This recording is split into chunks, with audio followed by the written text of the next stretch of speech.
tinctures made at the room's expensive laboratory. That's not true.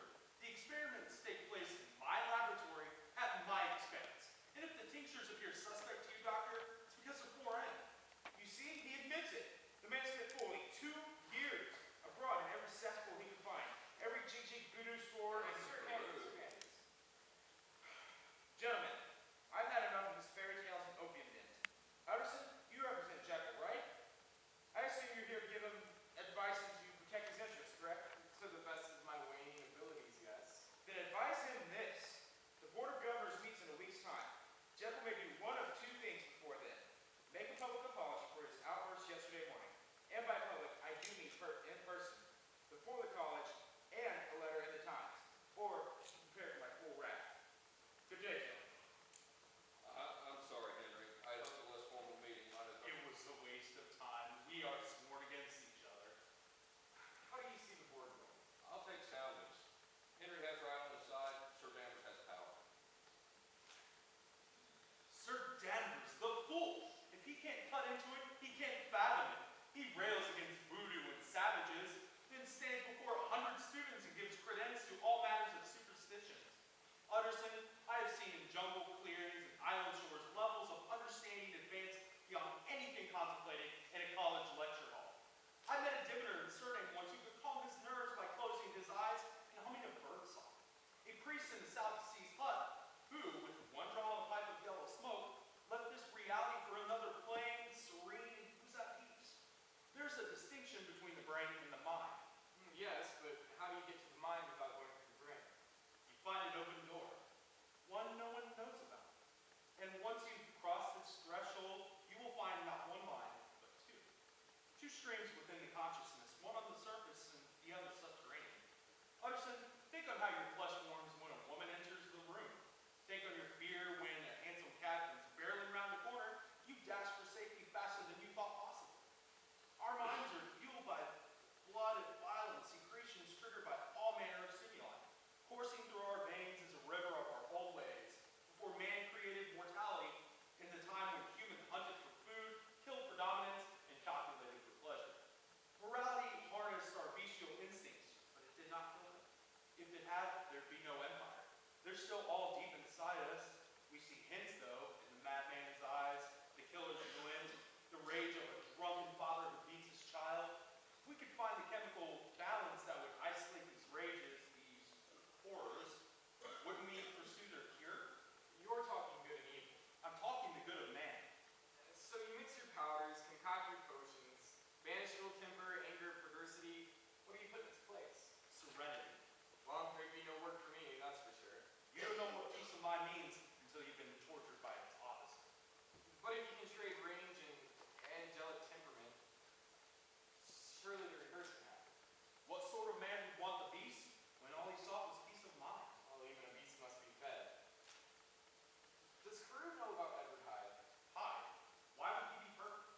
We are oft judged by the company we keep. I'd stay clear of Hyde until this is over. That's not possible. Why have I not heard of him before this? Is he a friend of some standing? I've known him longer than I would admit, but he's only taken up residence this past year. Oh, would you like me to have him looked into? There's a firm I use, a fellow by the name of Sanderson. I asked you here for advice concerning Carew, not Edward Hyde.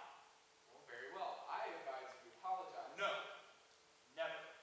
Well, once again, my professional opinion is soundly rejected. My bill will follow. That evening, I went to the street where Hyde lived and watched the door.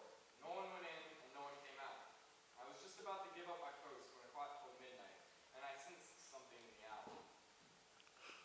Mr. Hyde. Mr. Hyde, my name is Augustine. I'm a friend of Dr. Jekyll. Visiting him as often as I do, I hope to make your acquaintance, but we never seem to cross paths. How did you know to find me here?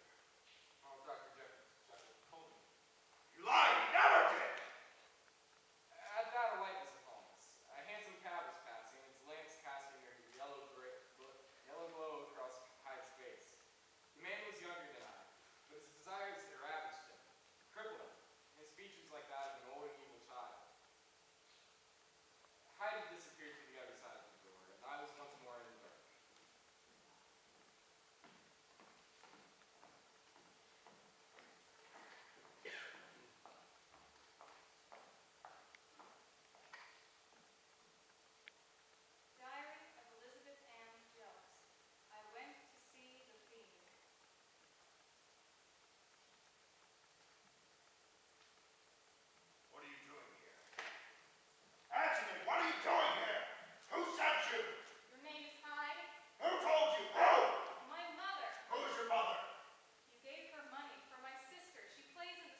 Did you hear me come in?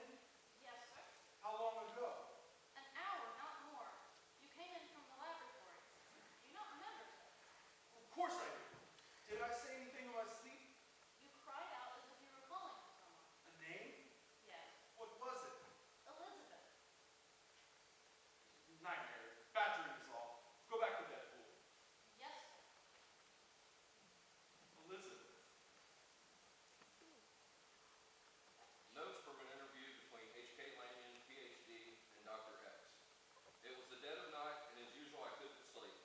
So I had gone downstairs to fix something when, Jekyll, good God, you know the time, man?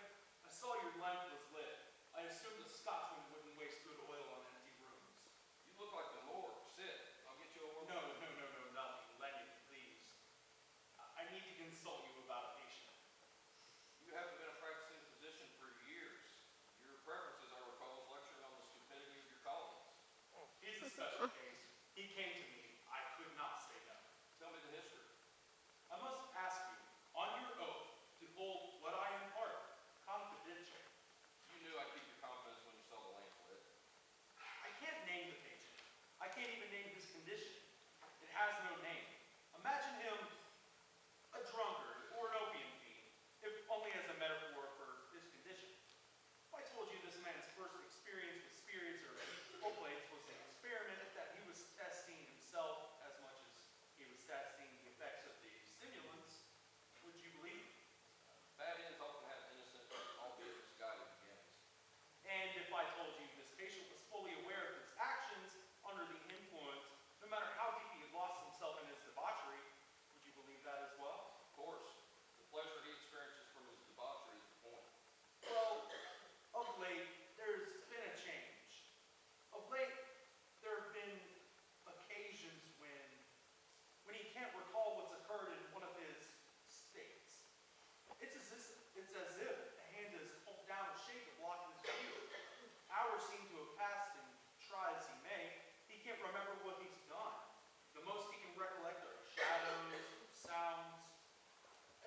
is a private matter. It has nothing to do with Utterson. I understand a retainer is customary. Perhaps you can tell me what would be the nature of the services you require. Well, first, it may be an idea to know what is allowable within the law, within the ethics of your profession, and... Sir, not to interrupt, but why don't you tell me what you want, and then I'll tell you where it starts with the statement. I want you to follow me. Do we have an A? All the particulars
one morning, thought it the better part of wisdom to stay the night close by. That's the convenience, sir. The hotel being over the station. The parts a city dweller never sees them. Hotel rooms, Tower of London, there are whole neighborhoods I've not traversed in 30 years. There are streets just beyond my own house I would be a stranger to, yet they're just within my sight. Is there anything else, sir? No, that's good, thank you. Wait, let me pay you. Thank you, sir. Have a good night, sir. Are you on duty all evening, Elizabeth? No, sir. The other chambermaid comes on till morning. When? Now, So do you have a room here that you sleep in, or are you going forth tonight? sir, I am expected below.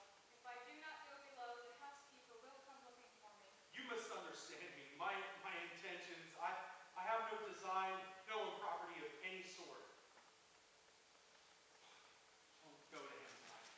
Sir, I must leave. You don't understand. No. I'm sorry. I apologize. I fear I am not at my best with women. My talents elude me. If you knew me, you would know how harmless I am. I assure you, your husband, he will have no choice to call me out. Do you have a husband? No. Well, there must be somebody. A gentleman. A gentleman. Yes, I can see you do. It's him you're going to this evening, isn't it? Does he wait for you? I never make him wait. Does he threaten you if you don't do what he tells you? Let me go. Don't go to him tonight. I'll scream. Not tonight, I beg you. He won't be there. He'll never come again. Who are you? Elizabeth! Help! Help! Elizabeth! Mrs. Poole? Doctor? Key to the lab. Inside, near the chemist's closet, you will find a trunk, and its contents, clothes, boots, a hat, and a cane. Dispose of them. Burn them. Yes, sir. Now, sir? No. Let it wait till morning. I'll give you the key then. I have to close up a few things there first. Yes, sir. Good night, sir.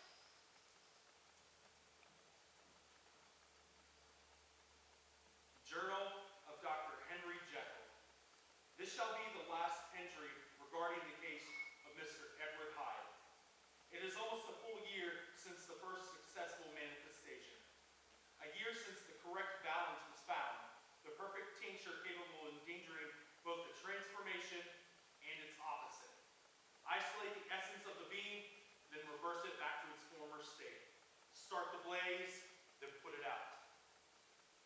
I feel as if I haven't slept in years, or perhaps I have. Perhaps this is all a dream, maybe a nightmare, and I just dreamed him. Edward Hyde, one last time.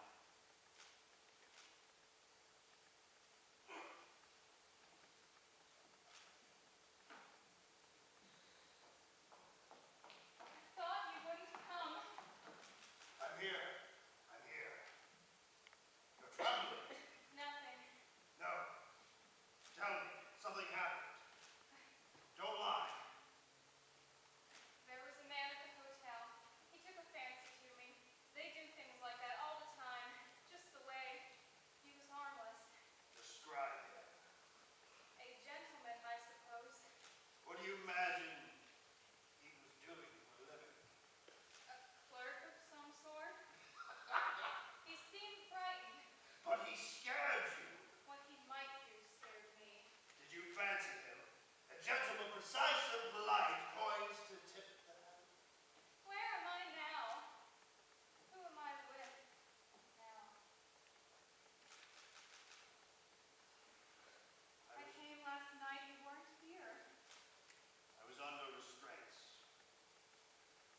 tonight, and we're at an end. So what am I to do now? Marry the desk clerk who's been after me? The tailor's assistant with stammer and the good prospects? Give him a glance and I'll tear them open, tongue to tail. You love me. No, don't, go, get out, never return, go!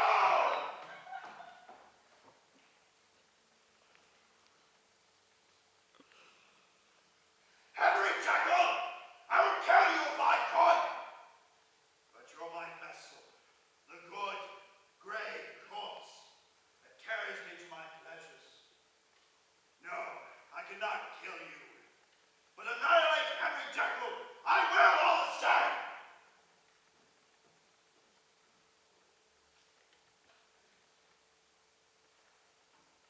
Police statement. Margaret Mary Walsh, parlor maid.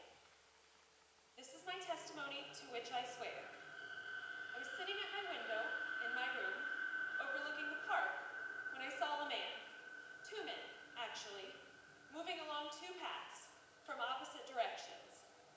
Between them, I could see the point at which they'd meet. As they reached it, one of the men ever so slightly tipped his hat and gave the other a look. And then the other man turned, wheeled on him, and spun his cane in the air. I wish I could say I called out at once. I was too shocked at first. The taller man raised up his hands and made some noise. What any of us would say. The other one kept swinging twice, a dozen times. When I had my wits about me, I pulled open the sash and called for the constable.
the serpent and the sword, and my name.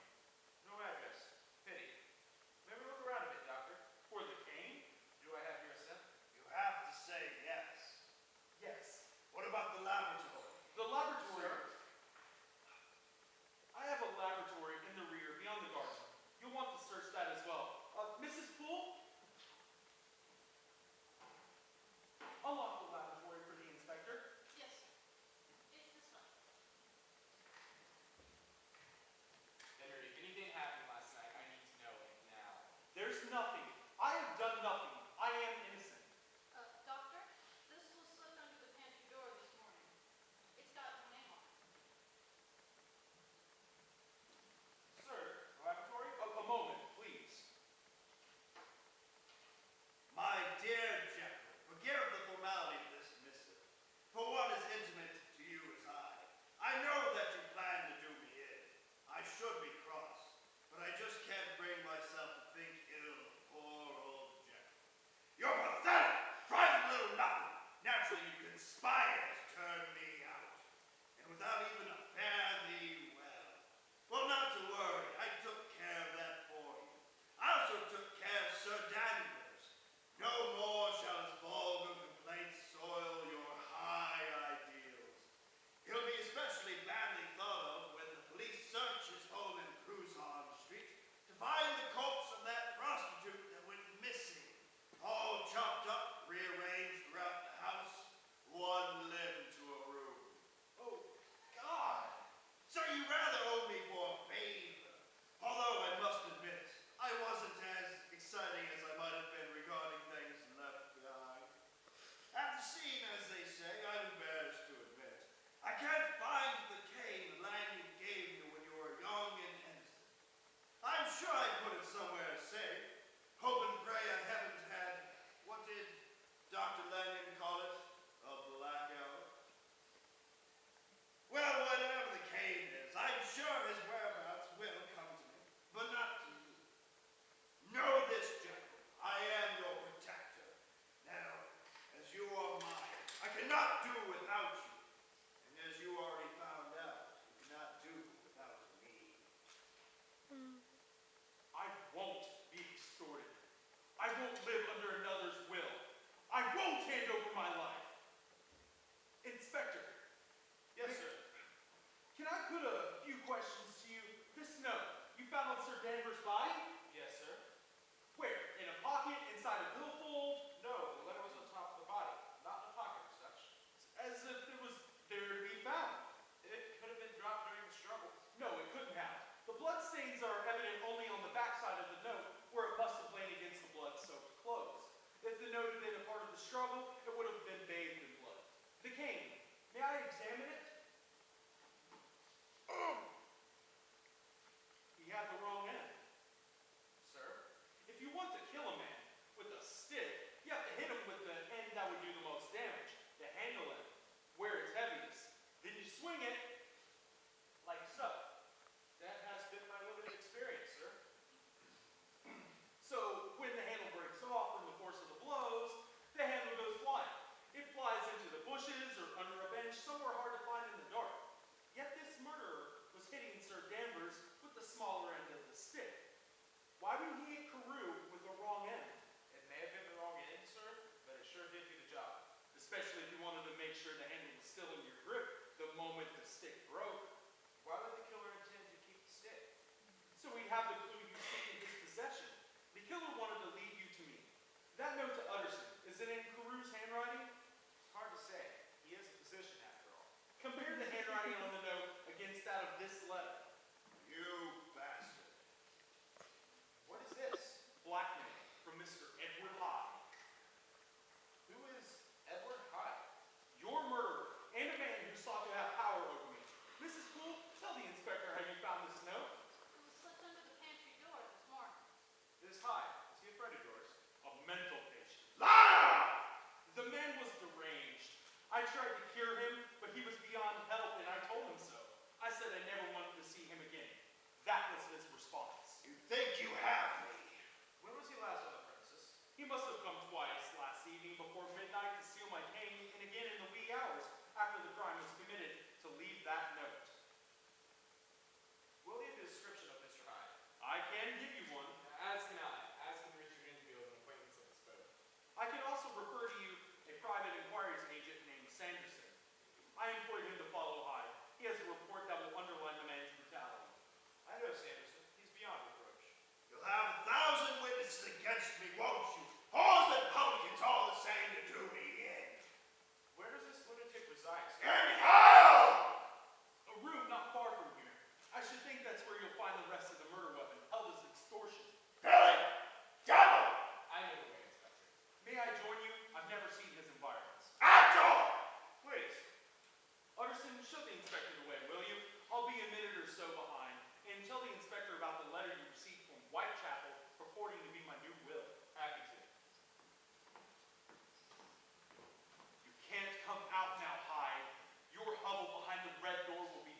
happens again without me wanting it to, I'll need these back.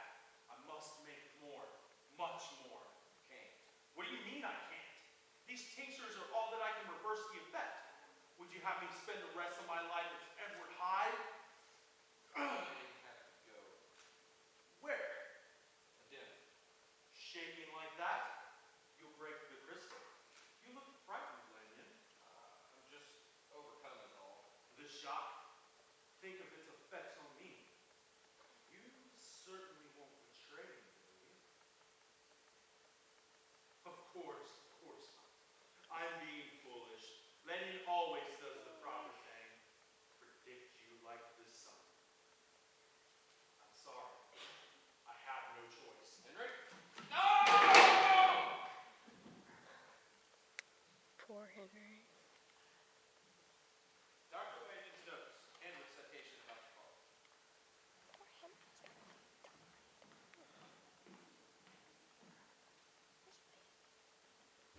Dr. Jekyll, I was so worried. Did you see Dr. Lanyon? He wasn't home. I rang, but he never came to the door. Sir, I'm certain he said he'd wait for you. That's enough, fool. Give me the key to the laboratory. Yes, sir.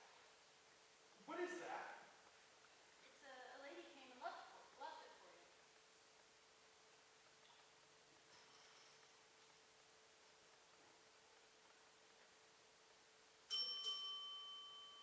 Go get the door, fool. Yes, sir.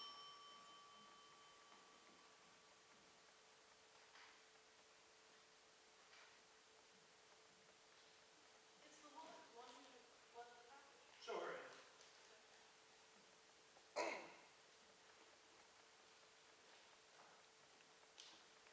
The lady, sir.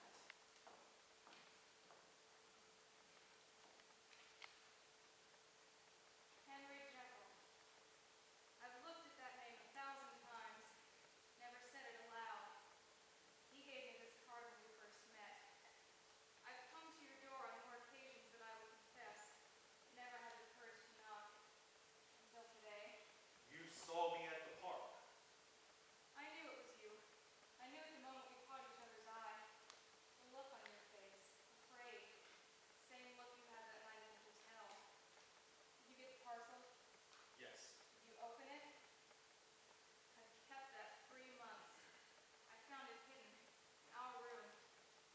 I was afraid it might implicate him in some crime, so I took it before the police came. Why didn't you destroy it? It was all I had of him. There's nothing else. You think him innocent? No. Then why shield him? I love him. That night you came to the hotel. You came that night because of him, didn't you? He knew, you see, that you'd come. Somehow he knew you'd been there. Was it to warn me? Had he told you what he was going to do to that man in the park? I had no idea what he would do. He's your friend, isn't he? He has no friends. He cares for no one. He abandoned you. I don't know that. All I know is he's missing. Perhaps he can't come back. Perhaps he's been trapped or hurt. If you know where he is, tell me. I beg you. I understand he's made you promise. But if you could just get a message to him, a letter, to say I love him, to say that I'm bereft of I him. don't know where he is. Are you telling the truth? You have my word as a gentleman. I'm sorry. I shouldn't have come. Here, dry your eyes.